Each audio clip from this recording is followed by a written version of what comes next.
सलील, seal door मुझे बांध दो, डोर करो मत ढील। तीर्थंकर लेनी के मूलनाथ 1008 श्री नेमिनाथ भगवान की। परम उपकारी संत शिरोमणि आचार्य गुरु और विद्या सागर जी महामुनि महाराज की। पूज्य मुनि श्री 108 दुर्लभ सागर जी महाराज की। रत्न कर्णक श्रावकाचार्य की कारिकाओं के माध्यम से आगे बढ़ने, श्रावक किस प्रकार से एक एक कदम आगे बढ़ सकता है, ऐसे शिक्षा व्रतों के माध्यम से अपन अध्ययन कर रहे हैं। एक युवक साधु चरणों में पहुंचा और साधु चरणों में पहुंचकर बोलता है कि भगवान जीवन का मूल्य क्या है, जीवन का मूल्य क्या है। बोले जीवन का मूल्य मैं तुम्हें बाद में बताऊंगा, तुम एक काम कर। उनके पास में एक चमकीला सा पत्थर था, वो पत्थर दिया और उस पत्थर को देकर बोले कि जा इस पत्थर का मोल पूछ कर आ। लेकिन मोल पूछना, इसको बेचना नहीं, किसी को देना नहीं, केवल इसका भाव, इसका मोल पूछना है। अब वो चमकीला पत्थर लेकर चला। सबसे पहले कौन मिलता है? सब्जी का ठेले ही मिलते हैं। तो सब्जी के ठेले वाले से ही पूछा कि भैया मेरे पास में ये एक पत्थर है, इसका क्या मोल? चमकीला जो पत्थर है इसका कुछ विशेष मोल तो होगा। और उसने कहा कि मैं 1 बोरी आलू तुम्हें दे दूंगा, 1 बोरी आलू मैं तुम्हें दे दूंगा, ये पत्थर मुझे दे दो। तभी तो। लेकिन बोले मेरे गुरु ने बोला है इसको बेचना नहीं, मोल पूछना। वो आगे चला एक परचून की दुकान पर, किराना की दुकान पर, और उस किराना की दुकान पर पहुंचकर व्यापारी से पूछा कि भैया मेरे पास में एक ये पत्थर है, इसका क्या भाव, क्या मोल होगा इसका? किराना की दुकान वाले ने देखा उसको, अलट पलट के, लेकिन उसको भी लगा कि ज़्यादा विशेष तो नहीं, हाँ लेकिन कुछ विशेष पत्थर है तभी तो ये आया है और इतना चमक रहा है। मैं 1 बोरी गेहूँ तुम्हें दे दूंगा, 1 बोरी गेहूँ मैं तुम्हें इस पत्थर। बोले मैं बेचूंगा नहीं, मैं तो केवल बस इसका मोल करने आया हूँ। आगे पहुँचा, पीतल के बर्तन बनाने की जो दुकान होती है बर्तन वाले की, उस पर पहुँचा और बोला भैया ये पत्थर है, इस पत्थर का मोल क्या है? उसने बोला मैं 10 किलो तुम्हें पीतल दे दूंगा, 10 किलो पीतल दे दूंगा। तब उस व्यक्ति को भी लगा कि जरूर इस पत्थर में कुछ विशेष तो है, तभी तो बढ़ता जा रहा है। अब आगे वह चांदी की दुकान पर पहुंच गया, चांदी वाले को पत्थर बताया और उसने भी अलट पलट के देखा। बोले भैया मैं तुम्हें 10 किलो चांदी दे दूंगा, 10 किलो चांदी दे दूंगा, इस पत्थर को मुझे दे दे। बोले नहीं मुझे बेचना नहीं है। अभी तो वो सुनार की दुकान पे पहुंचा आगे, जहां सोने का काम भी होता था। 1 किलो सोना मैं तुम्हें इस पत्थर के लिए दे दूंगा, ये पत्थर मुझे दे दे, ये पत्थर मुझे दे दे। सुन रहे हो सुधीर जी? अभी उसने दिया नहीं, हाँ अभी उसने दिया नहीं है। उसके बाद में जौहरी बाजार में खूब जौहरी बैठते हैं, वो पहुंच गया जौहरी बाजार में जहाँ हीरे जवाहरात का काम होता है, वहां पहुंचा और उस पत्थर को दिया और बोला भैया इस पत्थर का मोल क्या? जैसे ही जोरी ने पत्थर को देखा, बोले जो तू बोलेगा बोल, और वही इस पत्थर का मोल। जो तू बोलेगा बोल, वो इस पत्थर का मोल। आप लोगों को कहानी तो पसंद आ रही है और अच्छी लग रही है, लेकिन ये कहानी किसकी है? बोलो। नर तन रतन अमोल, इसे पानी में मत डालो, इसे पानी में मत डालो, और पूजन कर लो पुण्य कमा लो, प्रभु के गुण गा लो, चलो रे तीर्थंकर लेनी चलो। ठीक है ना? इस प्रकार से नर्तन यह मिला है। तब वह व्यक्ति वापस पहुंचता है साधु के चरणों में और साधु को कहता है भगवान समझ में आ गया कि जीवन का मोल क्या है। उसको पूछने की जरूरत नहीं, साधु तो प्रैक्टिकल करके बता देते हैं कि प्रैक्टिकल देख लो, अपना आप यह है, इस जीवन का महत्व समझे, लेकिन हम इस जीवन को केवल मात्र अर्थ को कमाने में और विषय भोगों में उसको लगाने में और गंवाने में ही गुजार देते हैं। पूरा जीवन यूं ही बीत जाता है, यूं ही आता रहा, यूं ही जाता रहा और लाख 84 के चक्कर खाता रहा।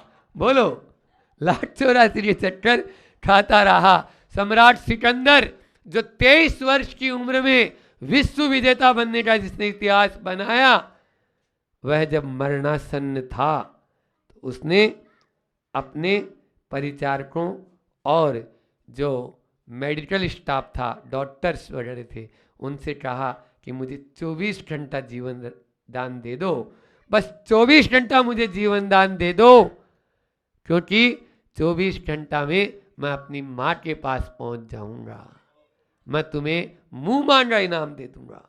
डॉक्टर्स बोले आपका शरीर इतना ज़्यादा जीर्ण शीर्ण हो चुका है, अब हम इसको बचा, तुम 12 घंटा इसको जीवित रख लो, मेरी माँ को यहाँ तक लाने तक जीवित रख लो, मैं तुम्हें आधा साम्राज्य दे दूंगा। सारे डॉक्टर्स और परिचित बोले आधा क्या सम्राट, यदि पूरा साम्राज्य भी दे दो तो हम इस बात की गारंटी नहीं ले सकते कि तुम्हें तुम्हारी माँ तक हम पहुंचा दें या तुम्हारी माँ को यहाँ तक आने तक तुम्हें जिंदा रख लें। तब सम्राट सिकंदर बोलता है कि मैंने इस दुनिया को, जिसने सारी दुनिया को जीता, वो आज अपने आप से हार गया। जिसने सारी दुनिया को जीता आज वो अपने आप से हार गया। मैं मरूंगा, मुझे कोई गम नहीं, लेकिन मेरे दोनों हाथ खाली निकाल देना, बाहर निकाल देना, दोनों हाथ खाली जो मेरे हैं। मैं मरने के बाद, बोले मरने के बाद जनाजे के दोनों हाथ बाहर निकालना तो कायदे और कानून के विरुद्ध होता है, ऐसा तो नहीं कर सकते। बोले नहीं, यही तो मैं दुनिया को बताना चाहता हूँ कि कायदे और कानून का उल्लंघन कर विश्व विजेता बनने वाला सम्राट सिकंदर भी जब गया तो इस धरती से, इस दुनिया से खाली हाथ गया। अब मैं चाहूं भी तो रुक सकता नहीं दोस्त, अब मैं चाहूं भी तो रुक सकता नहीं दोस्त, कारण मंजिल ही खुद बढ़ती जाती है। मैं जितने पांव बढ़ाने की कोशिश करता उतनी ही माटी और धसकती जाती है।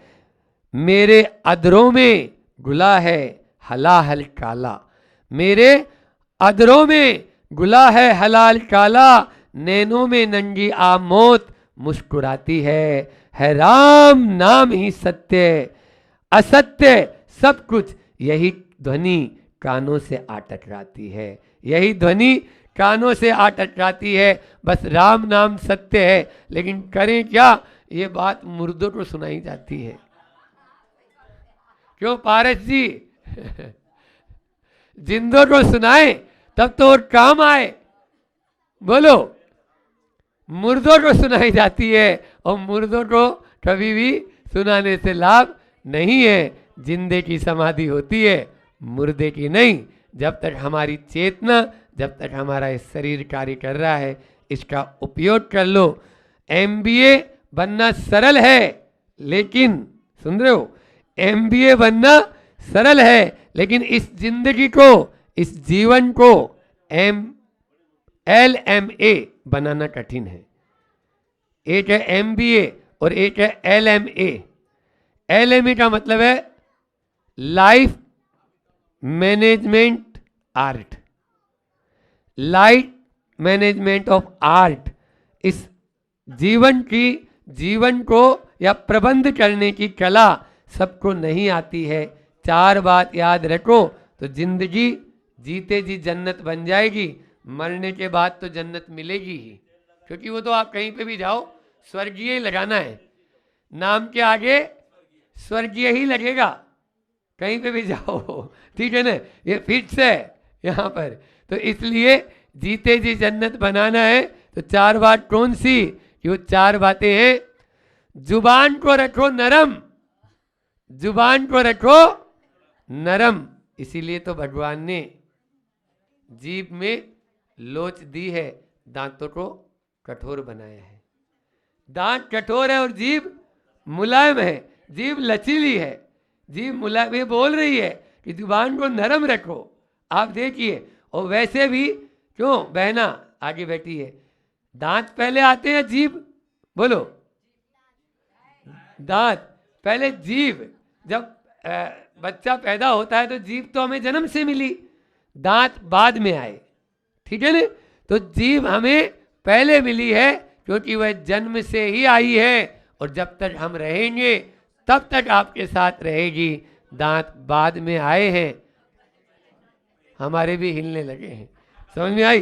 तो जुबान को रखो नरम और आंखों में रखो शर्म। जुबान को रखो नरम और आंखों में रखो शर्म, और दिल में रखो रहम।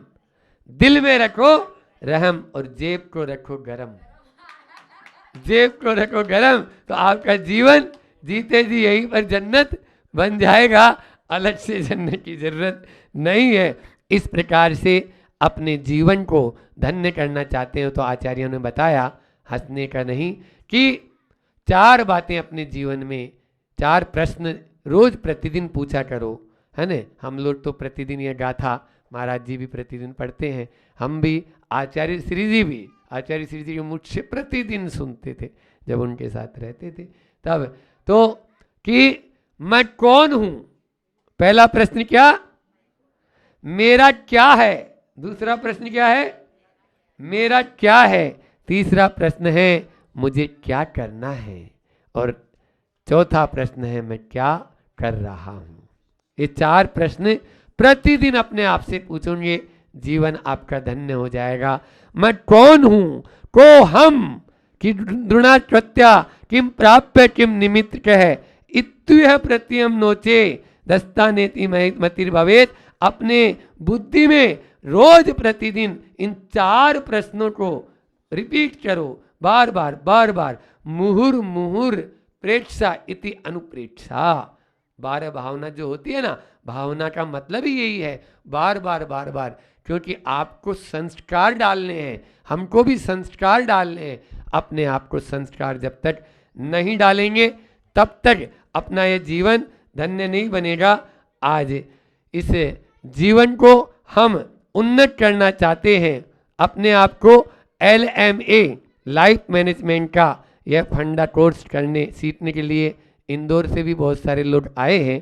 तो आते ही हैं, क्योंकि अब लाइफ मैनेजमेंट कौन सिखाएगा, जो जीने और मरने का तरीका जानता है वही सिखाएगा ना। हाँ, नहीं तो आप शिविरों में चले जाओ, आर्ट ऑफ लिविंग के तो बड़े बड़े शिविर लगे हैं, लेकिन वो खुद ही लिविंग में नहीं है अभी, तो कहाँ से आर्ट मिलेगी, बोलो। तो इसलिए जो खुद मस्त है, अरे आप लोग इतनी मेहनत करते हो और एक हाथ से खाते हो, हम लोग कुछ नहीं करते दोनों हाथ से, बोलो इसी में बोलो, हम मस्त हैं आप मस्त हैं। चलो, तो 4 बातें और दे देता हूं कि घर परिवार में सास ससुर हो, चाहे दौरानी जिठानी हो, चाहे सास बहू हो, चाहे भाई भाई हो, चाहे पिता पुत्र हो, इन चीजों को, क्योंकि देखो व्यापार तो चलेगा बुद्धि से, सुन रहे हो कुसुम बाबू, व्यापार तो चलेगा बुद्धि से, लेकिन घर को बुद्धि से चलाने की कोशिश मत करना। घर चलेगा भावनाओं से, घर चलेगा भावनाओं से। व्यापार में भावना मत लगाना, वहां बुद्धि लगा के काम करना, तभी तुम आगे बढ़ पाओगे बिजनेस में। अन्यथा तुम भावनाओं में बहोगे ना, तो वहीं पे अटक जाओगे और नीचे लुढ़क जाओगे। इसलिए व्यापार बुद्धि से चलाओ और घर परिवार में आते ही अपनी भावनाओं का काम लो। 4 प्रकार की क्या भावनाएं हैं कि स्टॉप, क्या रोकना है, स्टॉप इज कैलकुलेटिंग। आपको घर परिवार में कैलकुलेटिंग मत लगाओ, इन्होंने इतना किया, मैंने इतना किया, ऐसा किया वैसा किया, ये कैलकुलेटिंग आप वहां लगाओ, यहां नहीं। स्टॉप कंप्लेन, स्टॉप कंप्लेन, है ना। हाँ, कंप्लेन। अब हम शिकायत, किसी से शिकायत नहीं करना हमको, शिकायत करेंगे लड़ाई होगी, बोले तो फंसे, ये कहानी है, बाद में सुनाएंगे, अभी टाइम नहीं मेरे पास में। फिर स्टॉप कटिंग, किसी की बात को काटो नहीं, सुन रही है? हाँ, stop calculating, stop complain, stop cutting, और चौथा है स्टॉप कंपेयर। किसी से कंपेयर मत करो, कंपेयर मत करो। ये चार में यदि आपने विजेता हो गए तो संघ में हो, चाहे वन में हो, और चाहे घर में हो, चाहे दफ्तर में हो, चाहे श्रावक हो, चाहे सन्यासी हो, सब लोग सुख से रह सकते हैं। कंप्लेन, कैलकुलेटिंग, कटिंग और कंपेयर से हम अपने आप को बचाएं, तभी अपने इस जीवन को हम धन्य कर सकते हैं। धन्य करें, इसी परम पुनीत भावना के साथ मैं अपनी इस वाणी को विराम देता हूँ। बोलिए अहिंसा परमो धर्म की। आचार्य गुरुवर विद्यासागर जी महाराज की। कल अपनी चर्चा चल रही थी कि एक आदमी बहुत प्रसन्न रहता था, उससे राज पूछा तो उसने ये कहा था कि नकारात्मक न्यूज पहले पढ़ता हूँ मैं। पहले मैं क्या पढ़ता हूँ कि रोज़ मरने वालों में मेरा नाम नहीं है, एक्सीडेंट मेरा नहीं हुआ है, घाटे में मैं नहीं हूँ, डिप्रेशन में मैं नहीं हूँ, इसीलिए प्रसन्न रहता हूँ। इस पर अपन ने चर्चा करी थी। फिर करी थी बात, एक होती है प्राप्ति और एक होती है तृप्ति। प्राप्ति से कभी तृप्ति नहीं होती है, तृप्ति मिलेगी जब आपके पास धर्म होगा तब। आज तक कोई प्राप्ति से तृप्त नहीं हुआ है, जिसके पास धर्म है वही तृप्त हुआ है। फिर आपसे हमने बात करी थी, सुख और दुख की परिभाषा पूछी थी, तो आपने स्वीकृति दी थी कि वस्तु को स्वीकार कर लेना वो है सुख, और इनकार कर देना है वह है दुख। तो हमने कहा था ये आपकी बहुत बड़ी गलत मानसिकता, सुधार लो। अगर वस्तु को स्वीकार करना है तो हमारे प्रभु ने कुछ नहीं स्वीकारा और उन्होंने अनंत सुख को प्राप्त किया। साधु परमेष्ठी नहीं स्वीकारा है और फिर भी वो आपसे ज़्यादा सुखी हैं। इसलिए ये धारणा मिटा दो आपकी, हमने वस्तु को स्वीकारा है, सुख नहीं। आप वस्तु को लात मारते जाओगे, आप सुखी होते चले जाओगे। अगर सुखी होने का रास्ता यही, आप ठुकराओ, आप बिल्कुल अवॉइड करोगे तो आपको बिल्कुल प्रतिकूलताओं में ही सुख मिलता है। फिर आपसे हमने बात करी थी कि लगेज पहले उतरेगा कि पहले आप उतरोगे ट्रेन में से। तो आपने ये कहा था कि लगेज पहले उतरेगा, तो लगेज पहले उतरेगा फिर आप उतरेगे। अगर इस संसार से आपको पार होना है तो अपना पहले लगेज कम कर लो, तभी आप ऊपर उठते चले जाओगे। अब आपके पास कितना लगेज है आप खुद विचार करो, आपके पास कितना लगेज है। फिर मैंने आपसे बात करी थी कि पुण्य के उदय में तृप्ति हो और दुख में स्वीकृति हो, यही प्रसन्नता का राज है। पुण्य के उदय में तृप्ति मतलब मैंने उसका पूरा समझाया भी था अच्छे से, फिर भी एक बता देता हूँ। पुण्य के उदय में तृप्ति मतलब हमारी खूब दुकान चल रही है और भीड़ लगी है, लेकिन 8 बजे बंद करना है नहीं करना है, और स्वाध्याय में जाना है नहीं जाना है, कुछ भी हो जाए। 10 बजे सुबह उसके पहले नहीं, ये पुण्य के उदय में तृप्ति का अनुभव। अगर ये है तो आप प्रसन्न हो। और दुख में स्वीकृति, हर दुख में अगर आपके अंदर स्वीकृति है तो आप प्रसन्न रहोगे। फिर उसके बाद मैंने आपसे बात बोली थी कि तृप्ति की अनुभूति में समता, तृप्ति की अनुभूति में समता और दुख की स्वीकृति में क्षमता आ जाए, यही सच्चा धर्म है। क्या कही थी हमने कल बात? तृप्ति की अनुभूति में समता, बस जो मिल गया उसमें समता, और दुख की स्वीकृति में क्षमता। दुख की स्वीकृति की क्षमता अगर आ जाए तो यही हमारा सच्चा धर्म है। और अंत में एक बात बोली थी, और क्या कहा था अगर याद हो तो, कि इम्पॉसिबल, डिफिकल्ट, पॉसिबल और इजी। क्या बोला था? Impossible, difficult, possible, easy. Easy क्या है? 10 रुपये दान देना इजी है। पॉसिबल क्या? 1000 का दान करना पॉसिबल है। 1 लाख का डिफिकल्ट है, और 1 करोड़ का इम्पॉसिबल। लेकिन जब आप इजी से प्रारंभ करोगे तभी तो आप पॉसिबल पे पहुंचोगे। पॉसिबल से फिर डिफिकल्ट भी आपके लिए इजी हो जाएगा और इम्पॉसिबल भी आपके लिए इजी हो जाएगा। लेकिन इजी को प्रारंभ करो, चाहे वो दान के क्षेत्र में हो, चाहे त्याग के क्षेत्र में। हम ये नहीं बोल रहे आप मुनि बन जाओ, आप पारिका बन जाओ, लेकिन कुछ तो इजी चीज़ तो प्रारंभ करो। आप इजी को भी नहीं कर रहे हो, हमसे नहीं होता है, ये धारणा क्यों है? हम सब कर सकते हैं, ये धारणा करो, और धीरे धीरे आप इजी से प्रारंभ, पॉसिबल भी, डिफिकल्ट भी, एक बार आप एक न एक दिन आप इम्पॉसिबल भी कर लोगे। लेकिन करना पड़ेगा, कदम बढ़ाना पड़ेगा। यहाँ तक अपनी बात हुई थी। आज फिर प्रारंभ करते हैं अपन।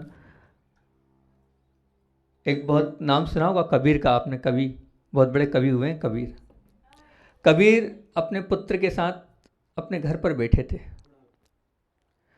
कमाल नाम था, कुणाल नहीं। कबीर अपने पुत्र के साथ घर पर बैठे थे और कमाल भी साथ बैठा हुआ था। और कबीर ने कहा, देखो कमाल, तुम्हारी माँ क्या कर रही है? माँ तो अभी तो नहीं है वो सब कुछ घर में, पहले हाथ से चक्की आटा पीसा जा, गेहूँ आटा नहीं, अभी पकड़ लोगे नहीं तो आप, गेहूँ पीसा जाता था। तो अब वो पीसा जा रहा था, तो कबीर बोलते हैं, बोले देखो इन दो पार्टों के बीच में जो आता है वो पिस जाता है, इन दो पार्टों के बीच में जो आता है वो पिस जाता है। तो अब कमाल तो कमाल का था। कमाल ने कहा नहीं पिताजी एक बात ध्यान रखना, मैं उनको भी बता दूंगा कि जो नहीं पिसा है। बोले कहाँ, ऐसा होता ही नहीं है। बोले आओ। बोले देखो ये बीच में ये जो है ना गेहूँ, ये खूंटे के सहारे पकड़ा हुआ है, ये पिसाया नहीं है। इसका मतलब ये जो खूंटे को पकड़ के रखेगा, जिसके पास खूंटा पकड़ा हुआ है, वो कोई पिसाएगा नहीं। अब आपने भी अपने जीवन में अगर कोई ना कोई खूंटे से बंध गए हो, प्रभु के खूंटे से बंध गए हो या गुरु के खूंटे से बंध गए हो, तो आप भी पिसोगे नहीं तो पिस जाओगे आप। विचार करना, आपने अपने जीवन में कोई खूंटा गाड़ा कि नहीं। और खूंटे को गाड़ने से मतलब नहीं है, गाड़ तो बहुत लिया होगा, आओ जय आचार्य विद्यासागर जी महाराज की जय जय जय जय, खूब बोल रहे हो आप, खूब संदान सागर जी महाराज जी की जय बोल रहे हो। जय बोलने से कुछ नहीं होता है, ये खूंटा तो गाड़ लिया। खूंटा गाड़ने के बाद आप खूंटे से बंधे कि नहीं, महत्व तो वो है। अगर आप बंधे हो तो खूंटे का कोई महत्व है, नहीं तो खूंटे का कोई महत्व नहीं। जयकारा बोलने से कुछ नहीं होता है, वो जो बोल रहे हैं उसको मानने से सब कुछ होता है। अगर आप बंधे हो तो बहुत अच्छी बात है, अगर आप भगवान के पास हो तो आपके सामने 4-5 बातें 6 बातें जो आई है वो रखता हूँ।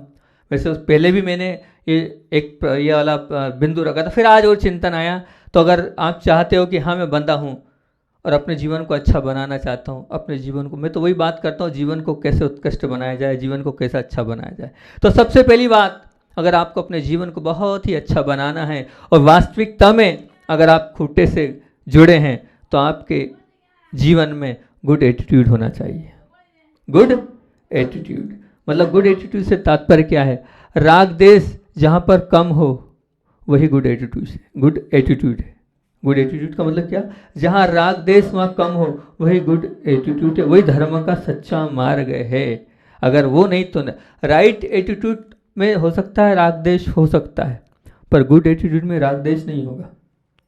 4 बातें हैं, एक है राइट, एक है गुड, एक है बैड और एक है रॉन्ग। 4 चीजें हैं।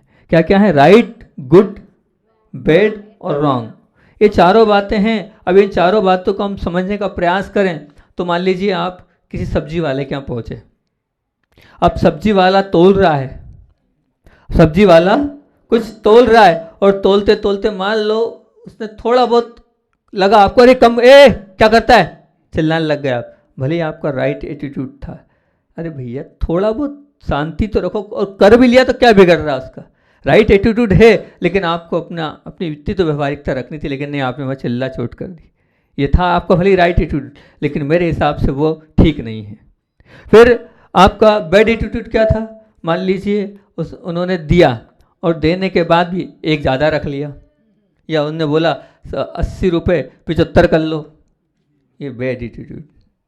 अब उसके बाद रॉन्ग एटीट्यूड क्या है? रॉन्ग एटीट्यूड ये है कि अब 80 हुए थे, 50 रख लो, 30 बाद में लेना, और 30 बाद में दिए ही नहीं, ये हो गया रॉन्ग एटीट्यूड। और गुड एटीट्यूड क्या था? 80 मांगे और 20 ज़्यादा दे दिए, ये हो गया गुड एटीट्यूड। अरे उसने मांगे 80 थे, 20 दे दिए, कोई बात नहीं। मैंने कल भी कहा था कि 5,000 का क्या एक वो बना लो अपना, 5,000 हमें बेवकूफ़ बनने के बनाना है, हमें ज़्यादा ही देना। गरीब को अगर ज़्यादा दे भी दोगे, रिक्शे वाले को, सब्जी वाले को, तो क्या बिगड़ेगा? कल भी आपसे ये बोला था। तो ये गुड एटीट्यूड आपके अंदर है कि नहीं?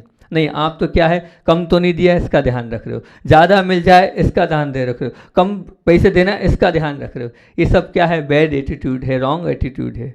राइट एटीट्यूड भी गलत है, लेकिन गुड एटीट्यूड तो ये है कि आप 80 की जगह सामने वालों को 100 दे दोगे, कोई बात नहीं भैया, आगे अपन कर लेंगे, 20 खुले नहीं है, रख लो तुम तो। ये गुड एटीट्यूड ये आपके अंदर है, तो ये मान के चलना आप भगवान के पास हैं, आप गुरु के पास हैं। मात्र त्याग करने से भगवान के पास नहीं पहुंचोगे आप। ऐसे अपने व्यवहार को आप अच्छा बनाओगे, तब आप भगवान के साथ और भगवान के पास हो, अन्यथा नहीं हो। ध्यान रखना, गुड एटीट्यूड उसको कहते हैं। मान लीजिए एक महाराज जी के मुख से सुना था हमने, अच्छा लगा था वो हमें। मान लीजिए एक भाई ने नियम लिया। क्या नियम लिया? चाहे जो हो जाए, अब किसी प्रकार की कंप्लेंट मैं नहीं करूँगा, नॉट कंप्लेंट। कुछ भी हो जाए कंप्लेंट मैं नहीं करूँगा। तो अब हुआ ये कि देखते हैं, धर्मपत्नी थी आपके जैसी समझदार,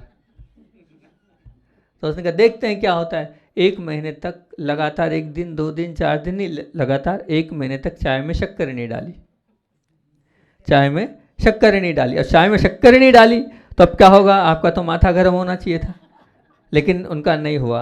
और जब सामने वाली को समझ में नहीं आया तो एक दिन पूछ लिया कि क्या कहानी है, आप 1 महीने से चाय अच्छी, बोले हाँ बहुत अच्छी, बोले समझ में नहीं आ रही है, हम चाय में शक्कर डालते नहीं हैं, और आप बोले बहुत अच्छी।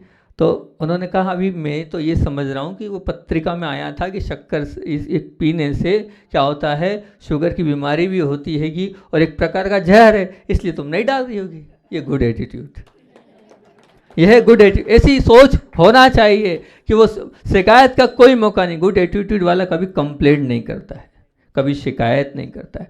आप इतना नियम ले लो, चलो ठीक है, कितने दिन के लिए, कि भोजन के क्षेत्र में कभी शिकायत नहीं करूँगा। ये नियम कितने दिन का लोगे, लोगे कोई है यहाँ? बनना है ना, सबको अपना जीवन अच्छा बनाना है ना, ऊपर उठाना है ना अपने जीवन को। कितने दिन में आप ले लो, आप इतने दिन, आप यहाँ पे बहुत सारी सांसें भी बैठी होगी, वो तो कमी में है, सांसें ही ज़्यादा बैठी होगी, सांसें है ना, और सासुओं की दादागिरी ज़्यादा रहती है। इतना नियम ले लो, हम किसी में, बाकी सब ठीक है, लेकिन भोजन के मामले में, खाने पीने के मामले में किसी प्रकार की कोई शिकायत नहीं करेंगे। है कोई है 8 दिन 4 दिन, कितने दिन का नियम ले लो, 8 दिन का ही ले लो, 1 महीना बहुत बढ़िया, खंडवा वाले सज्जन है, 1 महीने के लिए ताली बजा दो। 1 महीना किसी प्रकार की शिकायत, अरे देखो महाराज जी के पास आयो, महाराज जी को आपने जो दिया लिया कि नहीं, महाराज जी ने कुछ तो सीख के जाओ तीर्थंकर लेडी से, जैसा दिया वैसा ले लिया। तो कम से कम 1 महीने का आपने बोला है, 1 महीने का, 1 महीने तक शिकायत मत करना। बिना नमक का आए तो, ठंडा आए तो, चाय में मीठा नहीं आए तो, और भी कुछ आए तो शिकायत मत करना, किसी प्रकार कुछ विकल्प नहीं। ये आपका तप हो जाएगा। क्या हो जाएगा? ये आपका तप हो जाएगा। और तपसा निर्जरा च, आचार्य भगवान उमा स्वामी ने कहा कि तप के माध्यम से 2 चीज़ें एक साथ होती है। बोले क्या क्या? बोले संवर भी होता है और निर्जरा भी होती है। कर्म रुकेंगे भी और कर्म जो है कटेंगे भी, दोनों काम एक साथ हो जाएंगे। छोटा सा नियम है, अभी अपन ने कहा ना छोटे छोटे नियम लेके इजी से स्टार्ट करो। आप तो इतना ही कर लो, कोई दिक्कत नहीं। और दूसरी चाय नहीं भी मिली, दूसरी चीज़ और ले लेना, उससे अपनी जो है मीठे की चीज़ और मिल जाएगी आपको, लेकिन शिकायत मत करना है। क्यों लिया? यही तो है तप, तपसा निजरा च, हमें यही तो तप सिखा रहे हैं ना आपको। बाकी दूसरी चीजों से कर लेंगे हम पूर्ति, क्या दिक्कत है? एक दिन नहीं सही, एक टाइम नहीं सही, एक टाइम नहीं हो सकता क्या है? अब देखो उससे इतनी विशुद्धि बढ़ेगी आपकी, इतने कर्मों की निजरा होगी आपकी, और आपको लगेगा, और फिर करने के बाद जो आपने किया अपने आपको लगेगा वाह मैंने बहुत बड़ा काम कर लिया ये।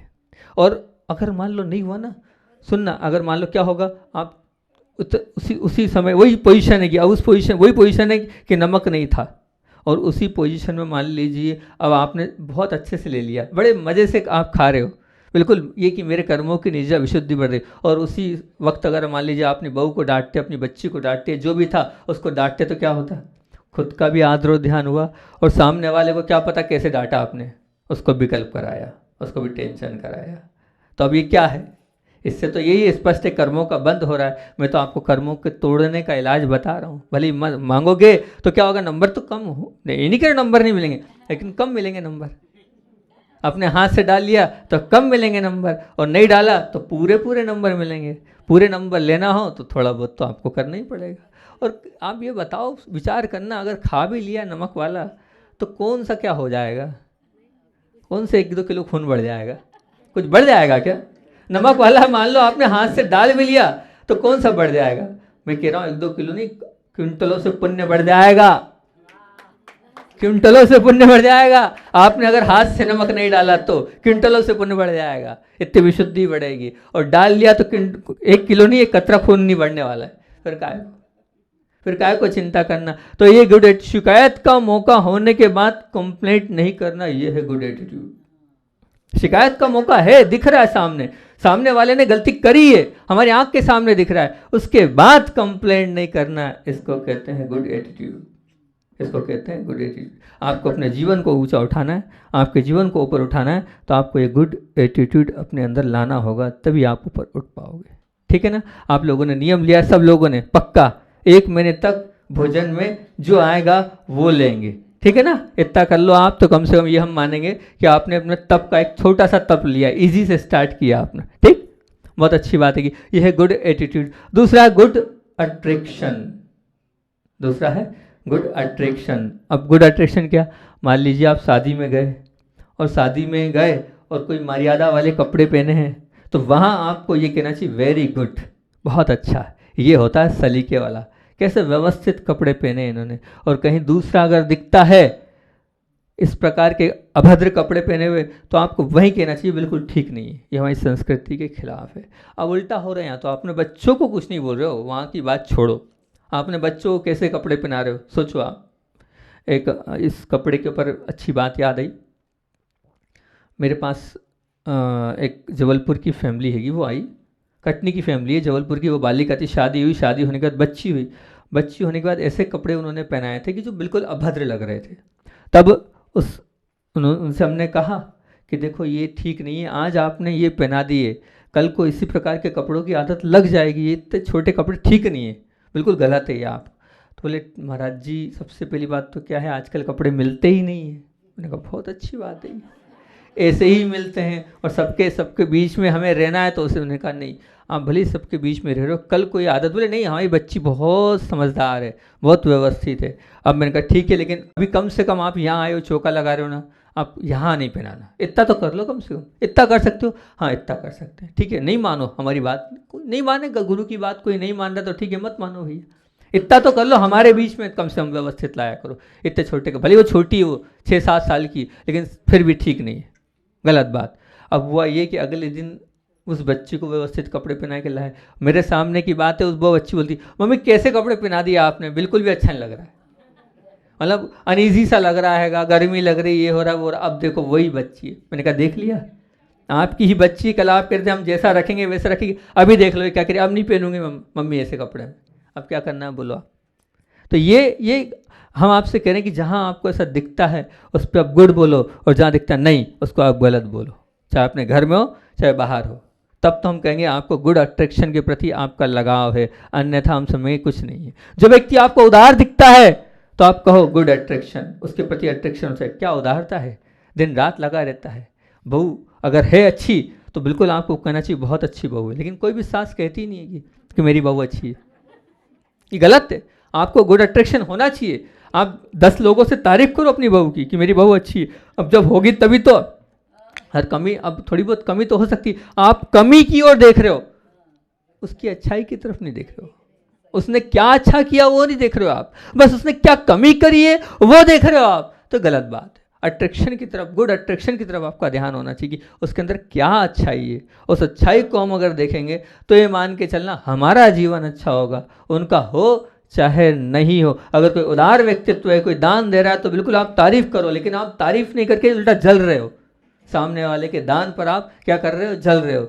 अरे क्यों जल रहे हो भैया, उसके पास है तो खुले मन से दे रहा है, अरे आप नहीं दे पा रहे तो कोई बात नहीं, अनुमोदना तो करो, अच्छा तो कहो, लेकिन आपके मुख से अच्छा नहीं निकलता है, एक बहुत बड़ी बात है, आपके मुख से निकलता ही नहीं। और अगर आपके बीच का और आपकी कैटेगरी का हो तब तो और नहीं निकलता है, आपके लेवल का हो तब तो और नहीं निकलता है, ये गुड अट्रैक्शन नहीं है। यहाँ तो आपको गुड अट्रैक्शन होना चाहिए। अब विचार करना, आपका अट्रैक्शन तपस्वी की तरफ होता है कि होटल में जाने वाले की तरफ होता है। तपस्वी की तरफ अगर आपका अट्रैक्शन हो रहा है तो बहुत अच्छी बात है, और होटल में जाने वाले की तरफ हो रहा है तो अट्रैक्शन वो होता है कि अब बाल कटवा रहे हो तो आपको यह अट्रैक्शन होती है, देखो हम तो बाल कटवा रहे हैं, और मुनिराज कैसे अपने हाथ से बाल को उखाड़ते होंगे। और ठंड में आपको याद आने चाहिए मुनिराज की, देखो हम तो पूरे कपड़े पहने, जर्किन पहना, सब पहने, और मुनिराज देखो कैसे रहते हैं, नग्न अवस्था में रहते हैं, ठंड सहन करते हैं। ये है आपका क्या, गुड अट्रैक्शन। गर्मी है आप तो कूलर एसी में रह लेते हो, लेकिन देखो वो साधु परमेष्ठी, वो देखो आर्यका, वो देखो ब्रह्मचारी, वो छुल्लक कैसे रहते हैं, कैसे त्याग तपस्या कर रहे हैं। ये होता है गुड अट्रैक्शन। उनकी याद आ रही कि नहीं आपको, अगर उनकी याद आ रही है तो गुड अट्रैक्शन है, उनकी याद नहीं आ रही है तो गुड अट्रैक्शन बिल्कुल भी नहीं है। एक छोटा सा बालक था, लगभग उम्र होगी इसकी 5 या 6 वर्ष, और 5-6 वर्ष अबोध बालक में क्या होगा, और ठंड बहुत, और यहाँ का जैसे नहीं बुंदेलखंड में जो होती है ना ठंड, बहुत ठंड होती है बुंदेलखंड में। अब वो बुंदेलखंड की ठंड में आ गया बाहर से, और ऊपर जहाँ उसको रोका था धर्मशाला में, तो आचार्य श्री के वहाँ तो ऐसी स्थितियाँ रहती हैगी, तो वहाँ रोका ना, तो कोई खिड़की ना कोई दरवाज़ा, और खूब तेज़ हवा चल रही है। वो रुका था, रुकने के बाद जब उससे सुबह पूछा ठंड बहुत है आपके उधर से, बोले हाँ बहुत ठंड है। तो मैंने कहा किसकी याद आई? बोले महाराज जी मेरे को जो है ना आपकी बहुत याद आ रही थी, कि मैं तो ठीक हूँ, मैंने तो रजाई भी ओढ़ ली हैगी और सब कुछ ओढ़ लिया हैगा। तो टीन शेड में था, वो टीन शेड में था, आचार्य के वहाँ टीन शेड ज़्यादा रहते हैं। उसके बाद मुझको इतनी ठंड लग रही है, 6-5 साल का बच्चा होगा, आपको कितनी ठंड लग रही होगी? मैं तो आपका विचार कर रहा था, नींद तो मुझे नहीं आई रात भर ठंड के कारण, परंतु आज आपकी बार बार याद आ रही थी उस बालक को। ये है गुड अट्रैक्शन, इसको कहते हैं गुड अट्रैक्शन। कि छोटे से 4 या 5 साल के बालक को क्या समझ होगी अभी हाल है, वो मुनिराज को याद कर रहा है। ये आपके अंदर ऐसा अट्रैक्शन है कि नहीं? अगर ये अट्रैक्शन है तो मान के चलना आप सच्चे धर्मात्मा हैं। मम्मी की याद नहीं आ रही है उसको, रजाई की ओर याद नहीं आ रही है, साधु परमेष्ठ की। गुड अट्रैक्शन मतलब सम्यक दर्शन, गुड अट्रैक्शन मतलब सम्यक दर्शन। जो अच्छा देखता है वो गुड अट्रैक्शन, जो अच्छा आपके अंदर वो अच्छा देखने के भाव है कि नहीं होगा, तो आपका मान के चलना आपका जीवन गुड अट्रैक्शन की और है। और तीसरी बात है good attention. Good attention, good attention क्या? गुड अटेंशन मतलब मैं गुड अटेंशन वाली 10 लक्षण आ रहे हैं, और 10 लक्षण के पहले आप सचेत हो गए कि भैया 10 लक्षण आ रहे हैं, 10 दिन बाहर का कुछ नहीं खाना, 10 दिन जो है अब क्या पूरे अच्छे से रहना है, और क्या अब सब कटिंग अभी पहले से करा लो। हम तो कराते थे, आप लोग कराते हुए नहीं मालूम हमें, मतलब हम तो ऐसे अटेंशन हो जाते थे कि 10 लक्षण आ रहे हैं तो पहले से सब कर लिया। बाहर हरी 10 दिन बंद, हरी नहीं खाएंगे, 10 लक्षण में हरी नहीं खाई जाती है, बाहर का बिल्कुल बंद, 10 दिन हम कुछ नहीं करेंगे। ये गुड अटेंशन